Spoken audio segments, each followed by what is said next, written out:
శ్రీ క్రోధినామ సంవత్సరం ఉత్తరాయణం శిశిర ఋతువు మాఘమాసం శుక్లపక్షం. సూర్యోదయం ఉదయం 6:49 సూర్యాస్తమయం సాయంత్రం 6:11. తిథి ఏకాదశి రాత్రి 8:19 వరకు, తరువాత ద్వాదశి. నక్షత్రం మృగశిర సాయంత్రం 6:07 వరకు, తరువాత ఆరుద్ర నక్షత్రం.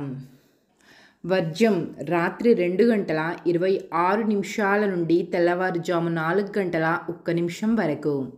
దుర్ముహూర్తం ఉదయం 8:20 నుండి ఉదయం 9:05 వరకు.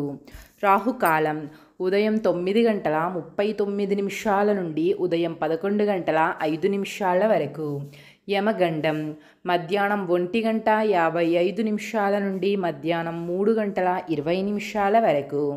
గుళిక కాలం ఉదయం 6:49 నుండి ఉదయం 8:14 వరకు. బ్రహ్మ ముహూర్తం తెల్లవారుజాము 5:13 నుండి ఉదయం 6:01 వరకు. అమృత గడియలు ఉదయం 9:30 నుండి ఉదయం 11:03 వరకు. అభిజిత్ ముహూర్తం మధ్యాహ్నం 12:07 నుండి మధ్యాహ్నం 12:53 వరకు.